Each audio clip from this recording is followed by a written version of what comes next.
Well, we should not forget that the Rosetta Stone was found in the foundations of a building, and it was only when the French army, French soldiers tried to rebuild the fort, and in doing that work they discovered the Rosetta Stone, so it wouldn't have been visible. For more than 2 centuries, the story felt complete. The Rosetta Stone had already done its job. It unlocked Egyptian hieroglyphics, gave scholars access to a lost language, and turned silence into history. But what does the Rosetta Stone really say? It was a priestly decree that was drawn up on the 27th of March, 196 BC. Clean, settled, repeated across textbooks and classrooms without hesitation. But that confidence came from a simple assumption, that all 3 sections carved into the stone were saying the same thing. Recently, that assumption was tested again. So from that Greek text, the Demotic text was translated, and probably in going back and forth, because there are certain words in the text for which no Greek equivalent. Not by another historian, not by a new excavation, but by an artificial intelligence system, trained to compare the 3 scripts simultaneously. And what it found was not a small inconsistency. So certain names of equipment in the temple, certain shrines that I mentioned, would not have existed in Greek. It was something structural. The hieroglyphic and Greek sections are not fully aligned, not in the places that matter most. That changes the entire framing. Because if the texts are not equivalent, then the stone was never just a translation tool. It was something more deliberate. The stone that changed history once already. In 1799, during Napoleon's campaign in Egypt, a French soldier struck a slab of dark stone near the town of Rosetta. From the Demotic script and language, which was the language that was spoken at the day. This was the day-to-day language of Egypt at the time. And they would have translated this into Greek. It wasn't gold. It wasn't a tomb. It was a broken piece of rock covered in writing. 3 distinct scripts carved into the same surface. Hieroglyphics at the top, Demotic in the middle. But some of these words for a native speaker of this dialect back in Greece would have sounded very strange. Greek at the bottom. That detail changed everything, because Greek was still understood. For the first time in over 1,000 years, scholars had a way to compare a known language with one that had been completely lost.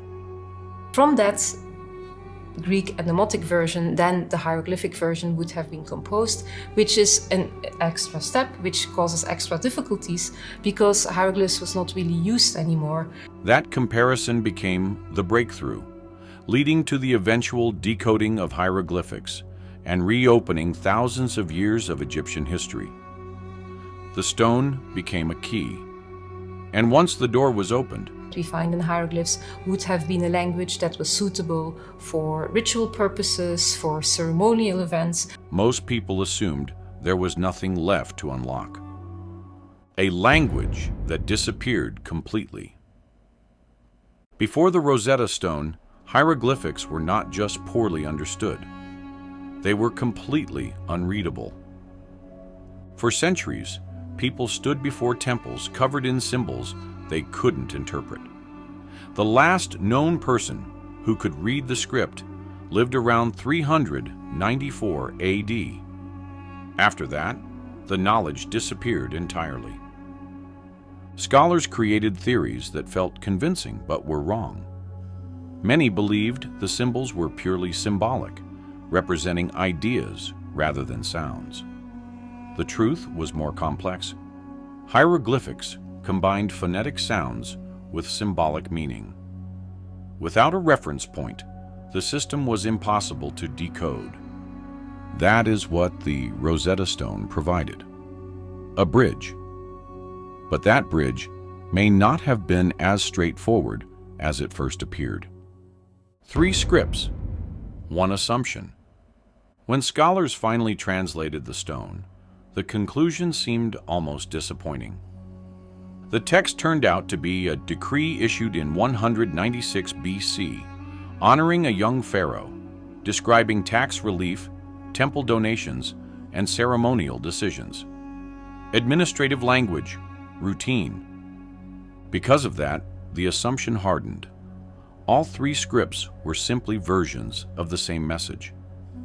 That assumption shaped 200 years of interpretation, and it meant no one seriously questioned whether the texts might diverge. The first crack in the translation. When the AI model was introduced, it approached the stone differently. It wasn't trying to translate the text again. That work had been done. Instead, it treated the inscription as a dataset, comparing patterns, repetitions, and structural relationships across all three scripts simultaneously. The system flagged consistent differences, not random ones, a pattern. The divergences appeared in specific sections, repeatedly, in the same type of passages. That was the first signal that something deeper was happening, where the meaning starts to shift. One of the clearest examples appears in a section describing the king's relationship with the temples. The Greek version presents it in familiar ceremonial terms. The king is generous. He gives donations. Standard formal language used across multiple regions. The hieroglyphic version tells a slightly different story. It uses repeated phrasing that, in Egyptian administrative language, signals something more binding. Not just generosity, obligation. A formal commitment reinforced through repetition rather than variation. That difference matters. It's not a translation variation. It changes the nature of the statement itself. One version describes a voluntary act. The other suggests a structured, possibly permanent, responsibility, tied to institutional expectations. A pattern that doesn't look accidental. The divergences are not spread evenly across the text. They appear in a specific category of passages, every time the inscription deals with temple authority, economic rights, or the relationship between priests and the king. In other sections, such as military achievements or public works, the scripts align almost perfectly. That contrast is important. If the differences were random, they would appear everywhere. Instead, they cluster around power. 17 instances, same direction, same type of shift, each reinforcing the same structural difference. That is the kind of structure that suggests intention. Why this could have been deliberate. The rulers of Egypt at the time were not native Egyptians.